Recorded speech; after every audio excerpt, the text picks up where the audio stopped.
Hello friends, स्वागत है आपके अपने यूट्यूब चैनल आद्या स्टडी एकेडमी में। आज के इस वीडियो में हम प्रीवियस ईयर प्रश्नों को लेके आए हैं। इसके पहले भी जो हमारी मैराथन क्लास थी उसमें भी हमने कुछ प्रीवियस ईयर प्रश्नों को देखा था। आज भी हम कुछ प्रीवियस ईयर प्रश्नों को देखेंगे।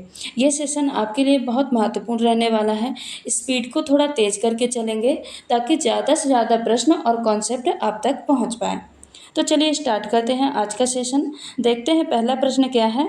निम्नलिखित में से किसे डेट्रीवोरस भी कहा जाता है? शाकाहारी को, अपघटक को, मांसाहारी को या फिर सर्वाहारी को? तो आंसर क्या हो जाएगा? आंसर हो जाएगा अपघटक को। इसको डेट्रीवोरस कहा जाता है। अब जो अपघटक हैं ये क्या होते हैं? तो ये वो जीव होते हैं जो मृत या सड़े गले पदार्थ को, जैसे मृत पौधा हो गया, जानवर हो गए, तो इनके अवशेषों को सरल पदार्थों में तोड़ते हैं और उसी माध्यम से अपना भोजन ग्रहण करते हैं। यानी जो सरल पदार्थ में तोड़े उसी से अपना भोजन ग्रहण करते हैं, तो इसको क्या बोलते हैं? अपघटक बोलते हैं। ये प्रकृति में संतुलन बनाए रखने का काम करते हैं। तो अपघटक क्या होते हैं? वे जीव जो सड़े गले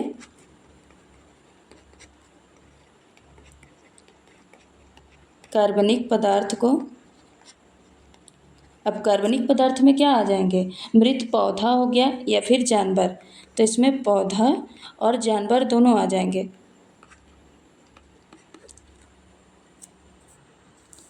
के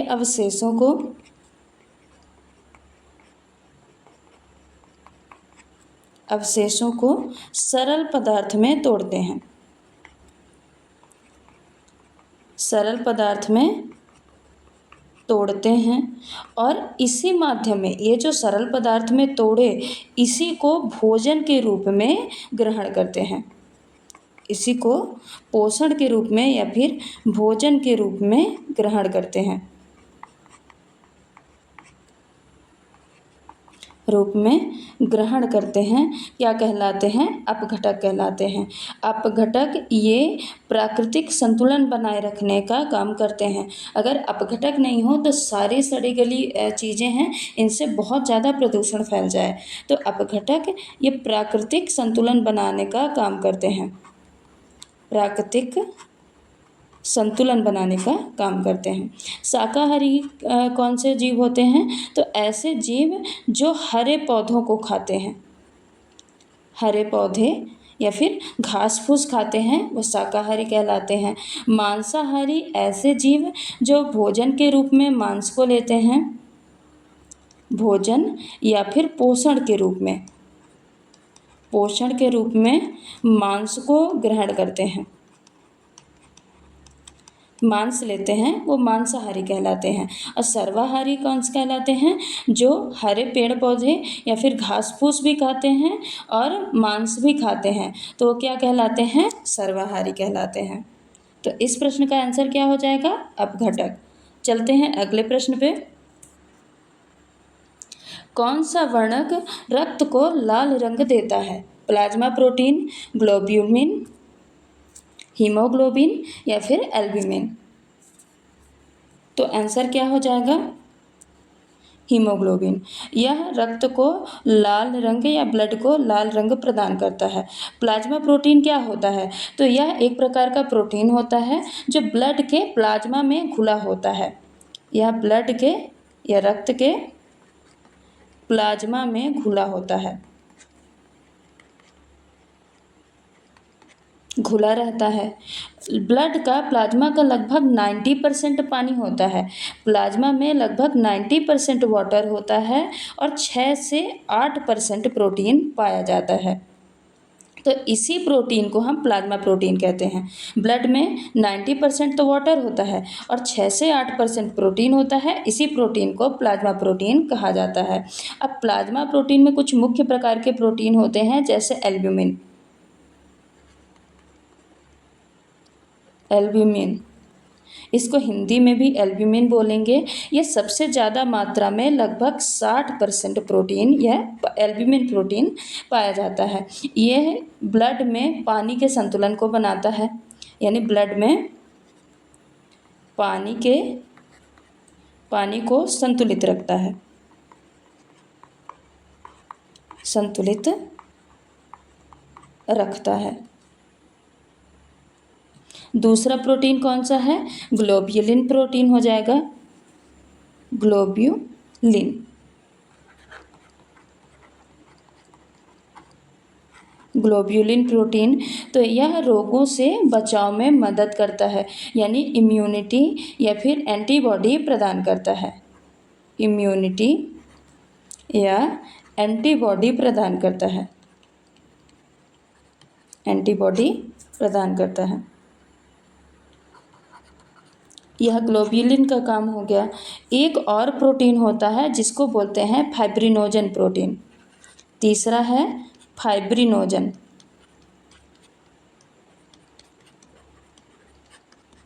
फाइब्रिनोजन का काम क्या होता है? यह रक्त का थक्का जमाता है, रक्त का थक्का या फिर ब्लड क्लॉट करने में ज़रूरी होता है।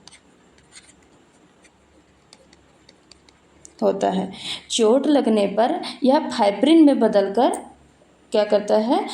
जो ब्लड फ्लो हो रहा होता है, जैसे चोट लगी, अब चोट लगी, अगर रक्त का थक्का नहीं जमेगा तो वो ब्लड निकलता जाएगा। ऐसे अगर निकलता रहे तो पूरे बॉडी का ब्लड निकल जाएगा, जिससे कि व्यक्ति की मृत्यु भी हो सकती है। तो ये फाइब्रिनोजन क्या करता है? जब चोट लगा तो ये फाइब्रिन में बदलकर खून को रोक देता है, यानी वहाँ पे थक्का बना लेगा या जाल बना लेता है, एक जाल जैसी संरचना बना लेता है, क्लॉट बना लेता है, जिससे ब्लड बहना रुक जाता है। तो यह फाइब्रिनोजन क्या करता है? यह चोट पर फाइब्रिन में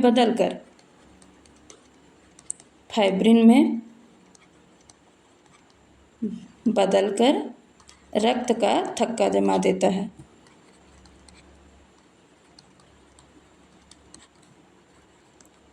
जमा देता है।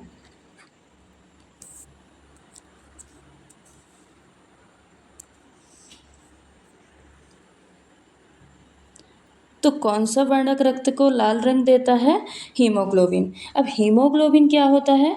तो हीमोग्लोबिन रक्त के मतलब हमारे जो लाल रक्त कोशिका यानी आरबीसी में पाए जाने वाला एक विशेष प्रकार का प्रोटीन होता है। हीमोग्लोबिन भी एक प्रोटीन है, तो ये आरबीसी में पाए जाने वाला एक विशेष प्रकार का एक स्पेशल प्रोटीन होता है, जिसका हीमोग्लोबिन का काम क्या होता है? तो यह शरीर में ऑक्सीजन ले आने और कार्बन डाइऑक्साइड को वापस फेफड़े तक ले जाने का काम करता है। हीमोग्लोबिन के बारे में देख लेते हैं। हीमोग्लोबिन क्या काम करता है?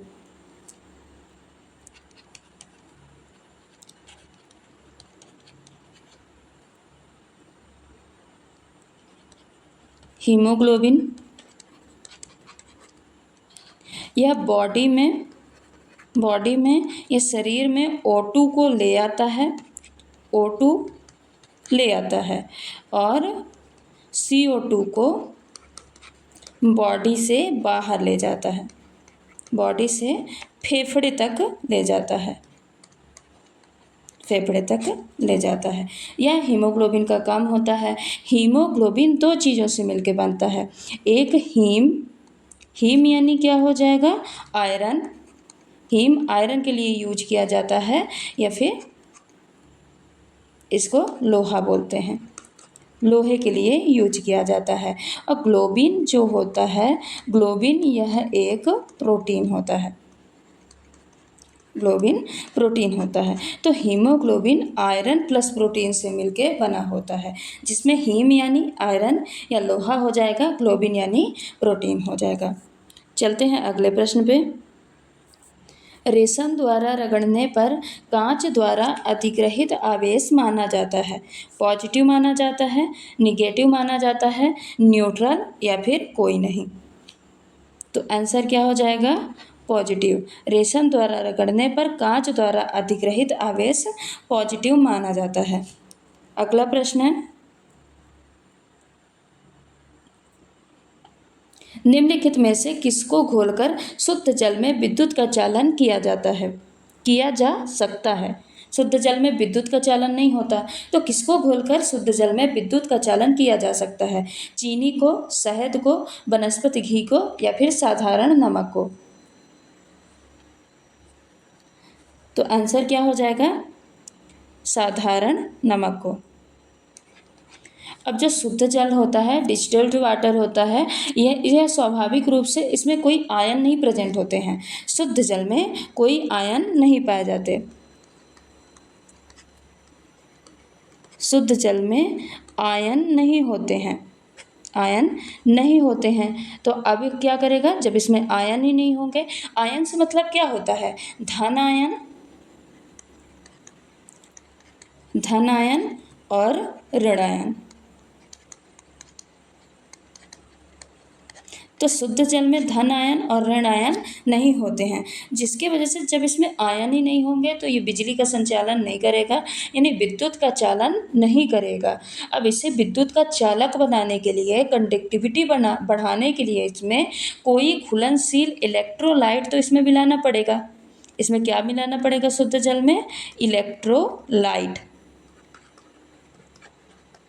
इलेक्ट्रोलाइट मिलाना पड़ेगा ताकि इस पानी में आयन बढ़े, आयन की मात्रा बन सके। आयन यानी धन आयन या फिर ऋण आयन की मात्रा बढ़ सके। जब इसमें कोई इलेक्ट्रोलाइट मिलाया जाएगा तो शुद्ध जल में धन आयन या ऋण आयन यानी आयन बन जाएगा, जिसके कारण से यह विद्युत का चालन कर सकेगा।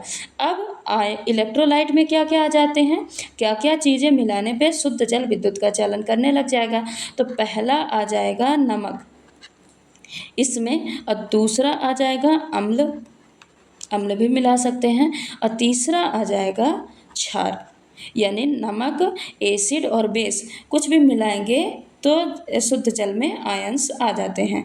अब नमक में साधारण नमक मिलाने पे, NaCl मिलाने पे शुद्ध जल में आयंस बन जाते हैं। और अम्ल में इसमें पतला सल्फ्यूरिक एसिड H2SO4 अगर मिलाया जाए तब भी जल में आयन बन जाएंगे। और क्षार में इसमें सोडियम हाइड्रोक्साइड NaOH मिलाया जाने पे जल में आयन की मात्रा बन जाती है। NaOH को क्या बोलते हैं? Sodium hydroxide. इनकी अगर कुछ बूंदें भी शुद्ध जल में घुल जाती है तो यह क्या कर देता है? आयनित हो जाता है और विद्युत का चालन करने लगता है। चाहे साधारण नमक हो या फिर पतला H2SO4 हो, सल्फ्यूरिक एसिड हो या फिर सोडियम हाइड्रोक्साइड हो, अगर इनकी कुछ बूंदें भी जल में, शुद्ध जल में घुल जाती हैं तो वह जल आयनित हो जाता है, यानी उसमें धन आयन या फिर ऋण आयन आ जाता है और वह आसानी से विद्युत का चालन करने लगता है या फिर विद्युत को प्रवाहित करने लगता है। चलते हैं अगले प्रश्न पे।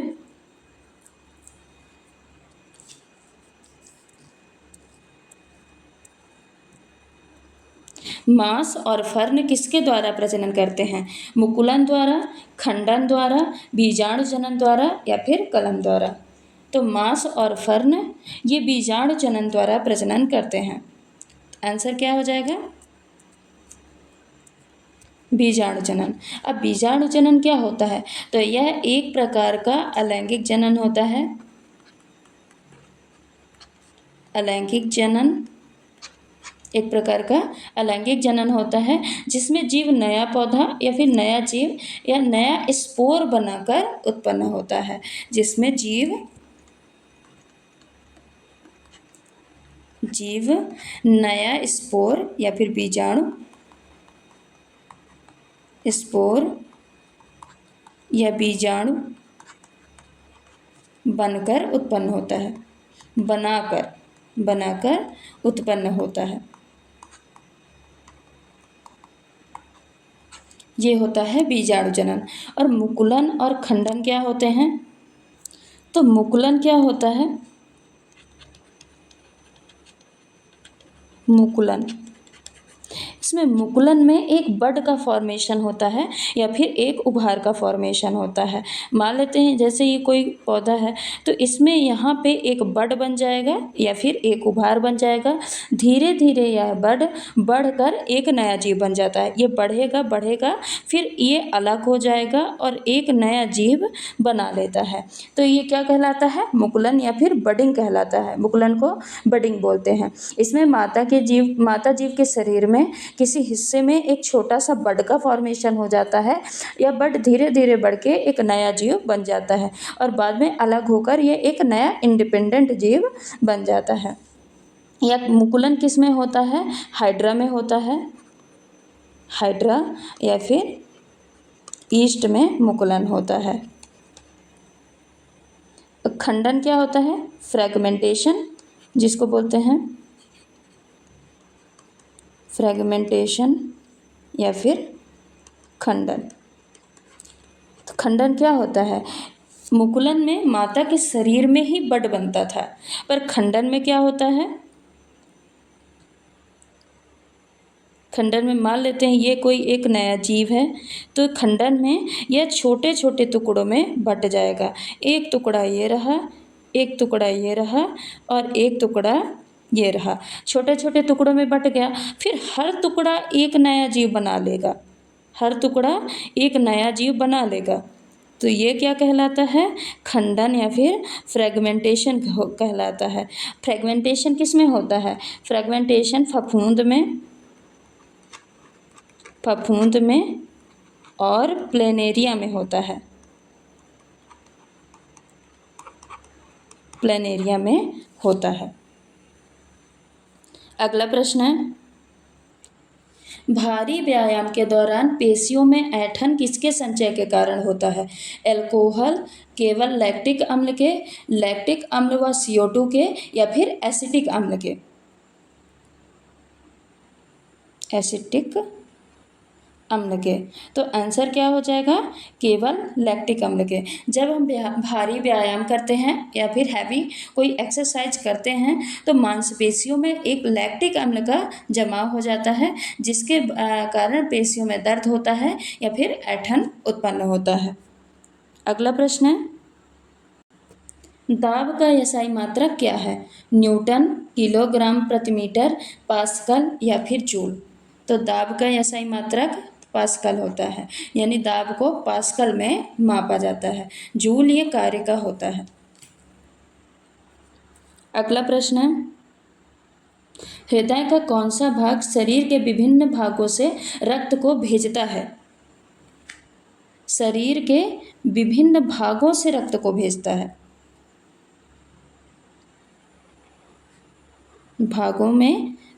शरीर के विभिन्न भागों में रक्त को भेजता है। तो हृदय का कौन सा भाग शरीर के विभिन्न भागों में रक्त को भेजता है? दायां आलिंद, दायां निलय, बायां आलिंद या फिर बायां निलय? तो एक बार हृदय की संरचना देख लेते हैं। मान लेते हैं ये एक हृदय है, ये एक हृदय है, 4 कक्षों में बटा होता है।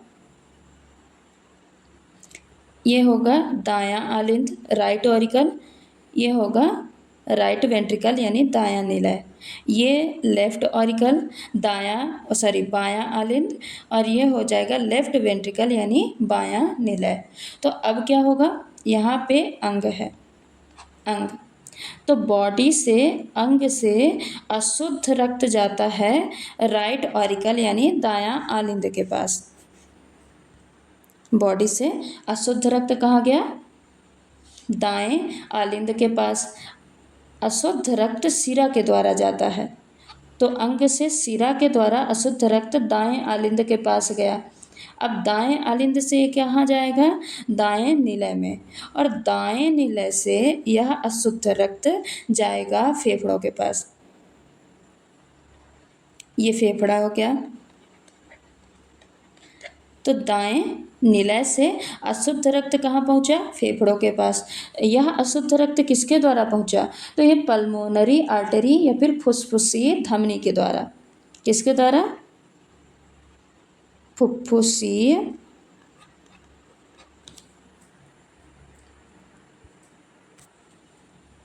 फुफ्फुसीय धमनी। फुफ्फुसीय धमनी के द्वारा यह पहुंचा फेफड़े के पास।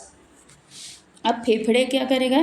फेफड़ा वैसे तो शिरा में अशुद्ध रक्त बहता है और धमनी में शुद्ध रक्त बहता है, पर ये फुफ्फुसी धमनी और फुफ्फुसी शिरा अपवाद होते हैं।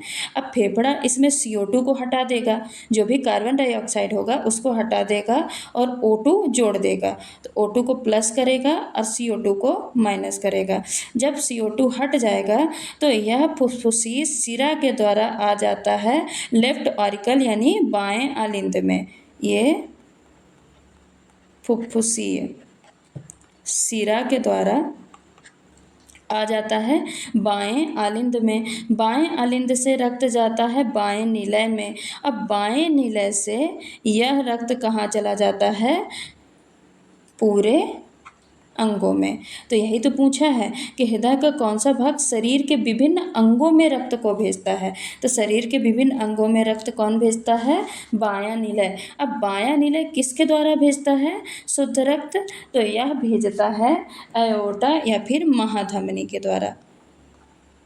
महाधमनी बोलते हैं, एओर्टा के द्वारा यह शुद्ध रक्त अंग में भेजता है। तो यह होता है मानव हृदय रक्त परिसंचरण तंत्र। ऐसे रक्त का परिसंचरण होता है। चलते हैं अगले प्रश्न पे।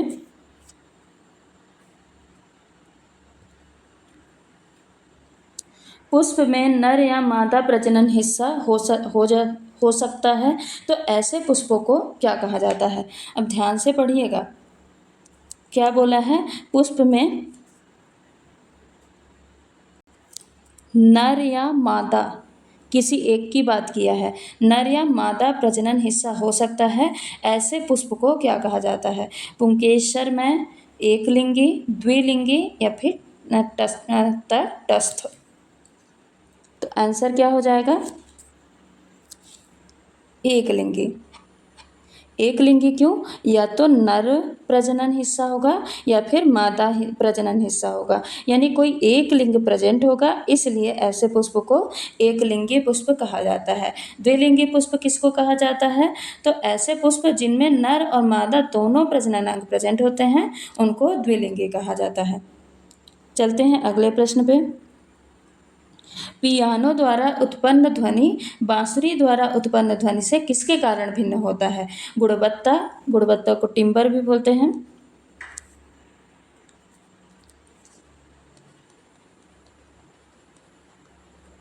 टिम्बर के द्वारा, आवृत्ति या फिर फ्रीक्वेंसी द्वारा, प्रबलता या लाउडनेस के द्वारा या फिर पिच के द्वारा। तो आंसर क्या हो जाएगा? गुणवत्ता या फिर टिम्बर के द्वारा। तो पियानो और बांसुरी से निकलने वाली ध्वनियाँ ये मुख्य रूप से टिम्बर के कारण अलग अलग सुनाई देती हैं। अब मान लेते हैं दोनों एक वाद्य यंत्र हैं, दोनों ही, चाहे पियानो हो या फिर बांसुरी, दोनों ही वाद्य यंत्र हैं। अगर इनमें समान आवृत्ति और समान पिच पर भी बजे तो भी इनमें भिन्नता सुनाई देगी। अगर उनकी आवृत्ति और पिच समान हो, अगर आवृत्ति और पिच ये समान भी होते हैं तब भी इनमें अंतर सुनाई देता है। अब क्यों सुनाई देता है? क्योंकि उनके कंपन का माध्यम अलग होता है। मेन टिम्बर क्या बताता है? यह कंपन के माध्यम को बताता है, क्योंकि उनके कंपन का माध्यम अलग होता है, माध्यम अलग होता है। और टिम्बर कंपन के माध्यम को ही तो पकड़ता है। जैसे जो पियानो है इनमें तारों के कंपन के कारण ध्वनि उत्पन्न होती है, और बांसुरी है इसमें हवा के स्तंभ के कारण ध्वनि उत्पन्न होती है। तो दोनों के कंपन का माध्यम अलग अलग है। एक में तार है कंपन का माध्यम, पियानो में तार है, और बांसुरी में हवा का स्तंभ है, हवा का स्तंभ है। तो दोनों के कंपन के माध्यम अलग है, जिससे इससे जो निकलने वाला हार्मोनिक्स है, हार्मोनिक्स को क्या बोलेंगे? ओवरटोन्स। ओवरटोन्स जो है उसका पैटर्न अलग हो जाता है, ओवरटोन्स का पैटर्न अलग हो जाता है, और इसी पैटर्न को हम क्या बोलते हैं? यही जो अलग अलग हार्मोनिक्स की गुणवत्ता या फिर टिम्बर है, मतलब गुणवत्ता होती है, अरे सॉरी, ये जो अलग अलग ओवरटोन्स का पैटर्न होता है, इसी को हम क्या बोलते हैं, गुणवत्ता बोलते हैं। यही दोनों की अलग अलग होती है, चाहे पियानो की हो और चाहे बांसुरी द्वारा उत्पन्न ध्वनि की हो। तो आंसर क्या हो जाएगा, गुणवत्ता या फिर टिम्बर। अगला प्रश्न है, एक रंग दृष्टिहीन व्यक्ति क्या नहीं कर सकता, मंद प्रकाश में नहीं देख सकता, सफ़ेद रंग की वस्तु को नहीं देख सकता है, कुछ रंगों को अलग नहीं कर सकता, कुछ रंगों को अलग नहीं कर सकता, या फिर दूर नहीं देख सकता है।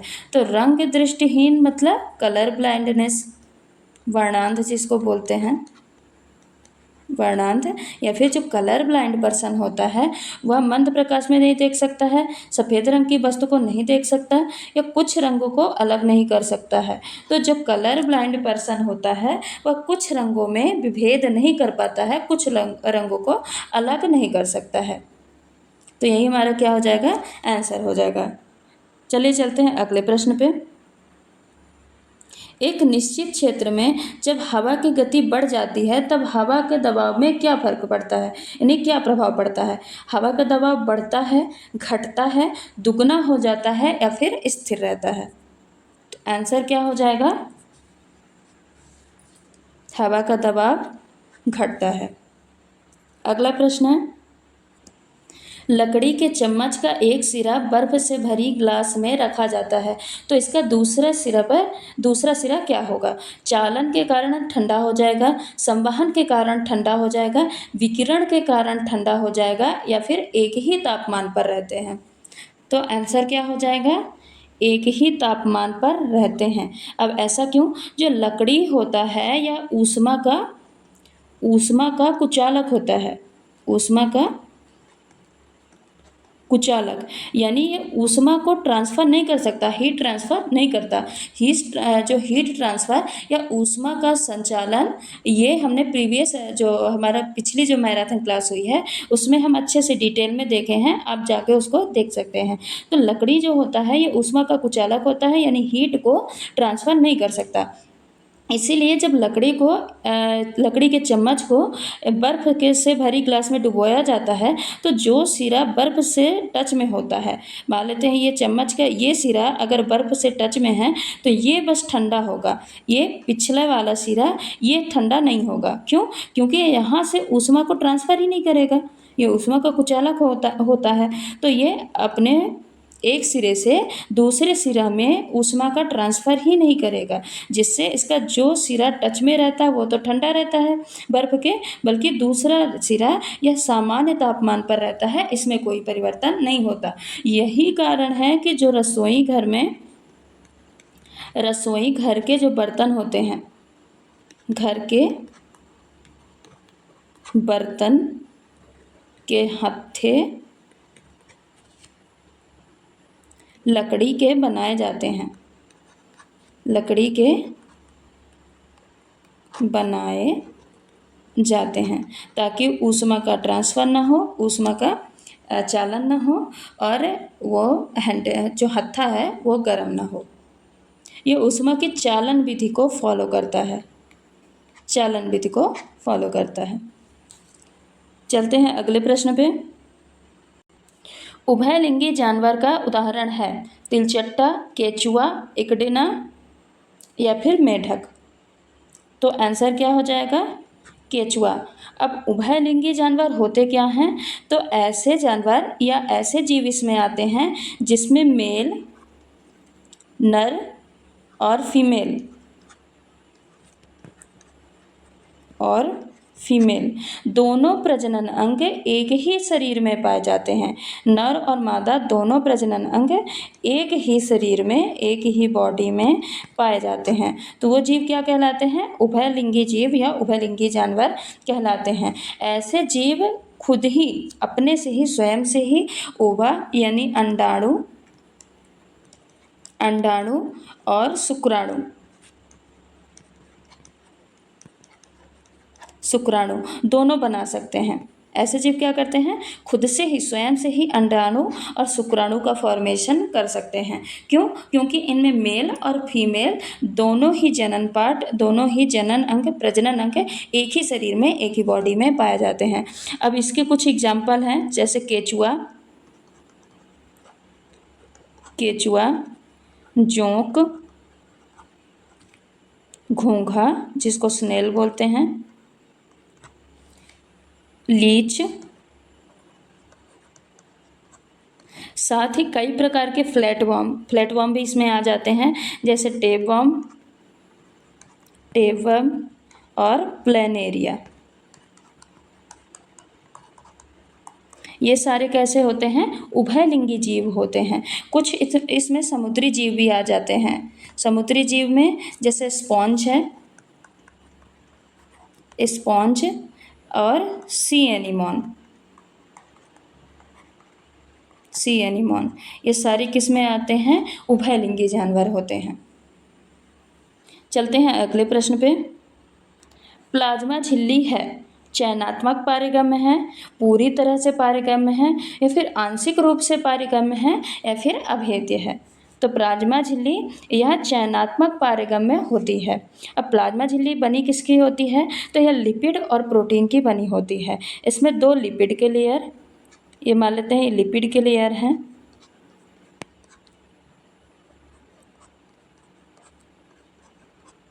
ये लिपिड के लेयर हैं, और इसके बाहरी सतह पे प्रोटीन लेयर पाए जाते हैं। ये प्रोटीन लेयर है।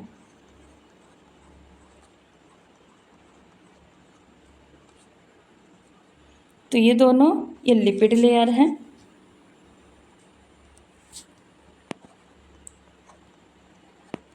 लिपिड की लेयर दोनों कितनी होती हैं, दोनों मिला के 35 एंगस्ट्रॉन्ग की होती हैं। इनकी मोटाई 35 एंगस्ट्रॉन्ग होती है। और जो प्रोटीन लेयर है, तो एक लेयर, ये प्रोटीन लेयर है, प्रोटीन लेयर, और एक लेयर 20 एंगस्ट्रॉन्ग की होती है। ये वाली 20 एंगस्ट्रॉन्ग की हो जाएगी, और ये भी 20 एंगस्ट्रॉन्ग की हो जाएगी। यानी टोटल 40 एंगस्ट्रॉन्ग, और ये 35, यानी टोटल प्लाज्मा झिल्ली जो होती है टोटल 75 एंगस्ट्रॉन्ग की होती है। 20 एंगस्ट्रॉन्ग की इसमें प्रोटीन, 20 + 20 एंगस्ट्रॉन्ग की प्रोटीन, और साथ ही 35 एंगस्ट्रॉन्ग की 2 लिपिड की लेयर पाई जाती है। यानी टोटल प्लाज्मा झिल्ली की मोटाई कितनी होती है, 75 या 75 एंगस्ट्रॉन्ग होती है। लिपिड का जो ये वाला सिरा होता है, इसको बोलते हैं हाइड्रोफोबिक। ये कैसा होता है, हाइड्रोफोबिक, यानी जलरोधी, जल को अपने अंदर नहीं आने देता है। और जो ये सिरा होता है, ये हाइड्रोफिलिक होता है, यानी जलरागी होता है, जल को अंदर जाने देता है। तो ये वाला सिरा, अंदर वाला सिरा क्या होता है, हाइड्रोफोबिक होता है, और बाहर वाला सिरा हाइड्रोफिलिक होता है। चलते हैं अगले प्रश्न पे। अम्ल जल में घुलकर हाइड्रोजन आयन ग्रहण करता है, हाइड्रोजन आयन देते हैं, ऋणायन देते हैं, या फिर उपर्युक्त सभी। तो आंसर क्या हो जाएगा, अम्ल जल में घुलकर हाइड्रोजन आयन देते हैं। अगला प्रश्न है, एक्वारेजिया क्या है, एक अणु HCl का, और 3 पार्ट जो होता है वह HNO3 का, यानी नाइट्रिक एसिड का मिश्रण होता है। बी ऑप्शन है, 1 भाग इसमें नाइट्रिक एसिड यानी HNO3 होता है, और 3 भाग इसमें HCl होता है, या फिर सांद्र HCl होता है, या फिर क्षारीय विलयन होता है। तो एक्वारेजिया जो होता है, इसमें 1 भाग HNO3 होता है, नाइट्रिक एसिड होता है, और 3 भाग HCl यानी हाइड्रोक्लोरिक एसिड से मिलके बना होता है। इन दोनों का ये मिश्रण होता है, 1 भाग नाइट्रिक एसिड और 3 भाग हाइड्रोक्लोरिक एसिड का मिश्रण होता है। एक्वारेजिया का अर्थ ही होता है राजाओं का जल। क्या होता है, रजाओं का जल। एक्वा रेजिया का काम क्या होता है, क्योंकि यह सोना को और प्लेटिनम, ये जितनी भी कीमती चीज़ें हैं जैसे सोना और प्लेटिनम धातुओं को ये घोल सकता है। ये एक्वा रेजिया की पावर है, सोना, गोल्ड और प्लेटिनम को घोल सकता है। इनको गलाने में या घोलने में एक्वा रेजिया का इस्तेमाल किया जाता है। ये बहुत ही शक्तिशाली ऑक्सीडाइजर होता है। यह बहुत ही, एक्वा रेजिया बहुत ही शक्तिशाली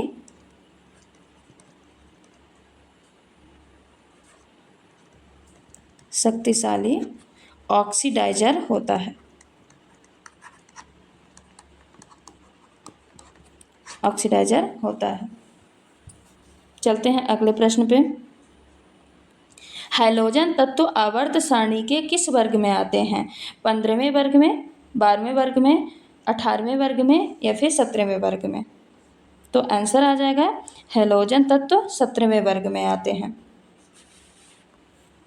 अगला प्रश्न है, माइक्रो तरंग से गामा तरंग की ओर जाने पर क्या परिवर्तन आता है।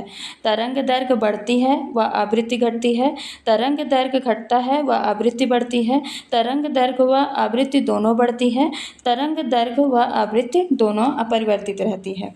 तो आंसर क्या हो जाएगा, माइक्रो तरंग से गामा तरंग की ओर जाने पर तरंग दैर्घ्य घटता है और आवृत्ति बढ़ती जाती है। तरंग दैर्घ्य घटती जाती है और आवृत्ति बढ़ती जाती है। अगला प्रश्न है, समान प्रकार के अणुओं के मध्य लगने वाला बल क्या है। असंजक बल है, ससंजक बल है, आकर्षण बल है या फिर कोई नहीं। तो आंसर क्या हो जाएगा, ससंजक बल। ससंजक बल या फिर कोहेसिव फोर्स भी इसको बोलते हैं, कोहेसिव फोर्स। कोहेसिव फोर्स क्या होता है, तो यह वह बल होता है जो एक ही प्रकार के अणुओं या फिर कणों के बीच में लगता है और उनको साथ में बांध कर रखता है। तो यह एक ही प्रकार के कणों के बीच में लगता है,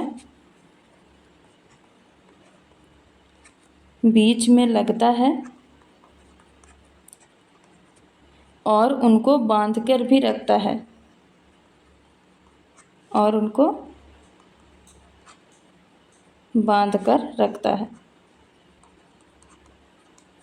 यह हो जाएगा ससंजक बल। ससंजक बल के कारण क्या क्या होते हैं, तो यह समान अणुओं के बीच आकर्षण बल होता है। जैसे पानी जो H2O के अणुओं के बीच हाइड्रोजन बंध होता है वह ससंजक बल के कारण ही होता है। H2O के अणुओं के बीच हाइड्रोजन